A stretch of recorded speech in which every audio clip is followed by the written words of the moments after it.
to create fear. Sorry, my handwriting's terrible today, but the force comes from his didactic word from the starter message.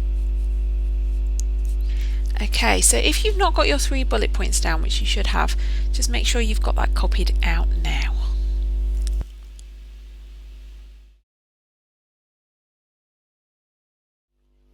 Alright, Year 10, so we've got our context, so let's have a look at the extract for this lesson. I'm going to read through it and then we'll look at the question.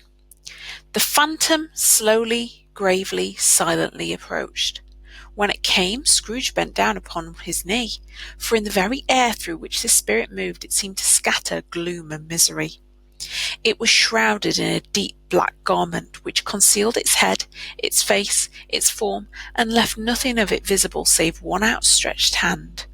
But for this it would have been difficult to detach its figure from the night, and separate it from the darkness by which it was surrounded.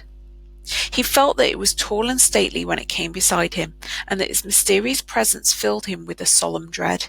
He knew no more, for the spirit neither spoke nor moved. "I am in the presence of the ghost of Christmas yet to come," said Scrooge. The spirit answered not, but pointed downward with its hand. "You are about to show me the shadows of the things that have not happened, but will happen in the time before us?" Scrooge pursued. "Is that so, spirit?" The upper portion of the garment was contracted for an instant in its folds, as if the spirit had inclined its head. That was the only answer it received. Although well used to ghostly company by this time, Scrooge feared the silent shape so much that his legs trembled beneath him, and he found that he could hardly stand when he prepared to follow it. The spirit pauses a moment as observing his condition and giving him time to recover. But Scrooge was all the worse for this.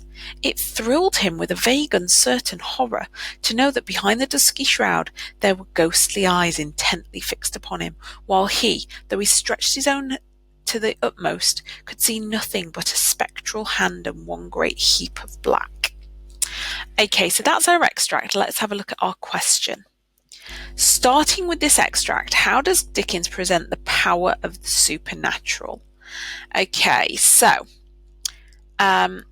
we are looking at, obviously, the power of the supernatural. You can see it in red as our key focus, but we also need to be aware of that how, which means using what techniques, and that focus on Dickens. We've always got to phrase our analysis showing we are aware that Dickens made these choices because Dickens had an intention and a message.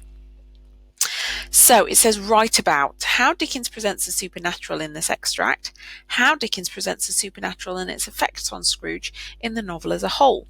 So the supernatural, what does it mean? Well, it means beyond normal, beyond nature, beyond human. So in this case, the supernatural is going to be referring to the ghosts. So we have 4 instances over the course of the novel of the supernatural. We've got, in this extract, the ghost of Christmas yet to come. In the previous chapter, the ghost of Christmas present. The chapter before that, the ghost of Christmas past. And then, of course, in the first chapter, or stave, sorry, we have Marley's ghost. So 4 instances of the supernatural. So you can choose which 3 you want to focus on.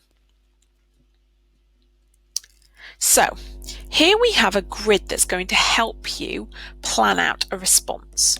So how is the power of supernatural presented? Pick moments or quotations from the text and complete the grid. If you're stuck, use the quotations below. So you are welcome to complete this table with your own quotes, your own examples. However, if you are struggling, there are some quotes here. So at the start, we have Marley saying, "I wear the chain I forged in life." So what can we infer about the ghosts and their purpose, and indeed the power of them then in the narrative? So Marley, what is his purpose here when he says, "I wear the chains I forged in life"? What is he warning Scrooge? Stave 2, "Your lip is trembling," said the ghost, "and what is that I see upon your cheek?" So the ghost sees, obviously, that tear on Scrooge's cheek. So what is the purpose of the ghost there? Is it maybe what the ghost has done to create that tear on Scrooge's cheek? Or is it that the ghost is there to reflect Scrooge's change? You decide. And then it was shrouded in a deep black garment which concealed its head, its face, its form, and left nothing of it visible save one outstretched hand. So why is this ghost in here? Why is it described like that?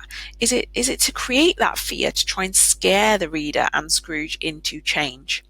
And then, of course, for each quote, you need to do a zoom.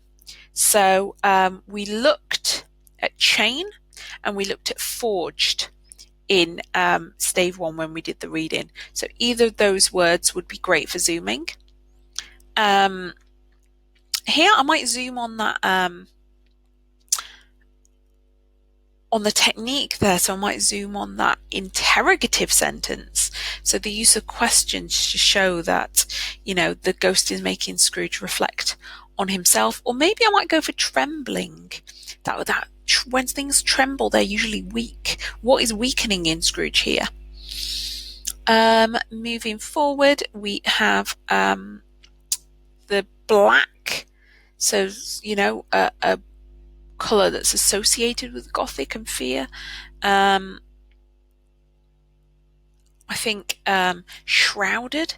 So shrouded is associated with dead bodies often. So you have a funeral shroud. People used to wrap dead bodies in cloth. So you've got some ideas there. Can you please pause and fill that in now?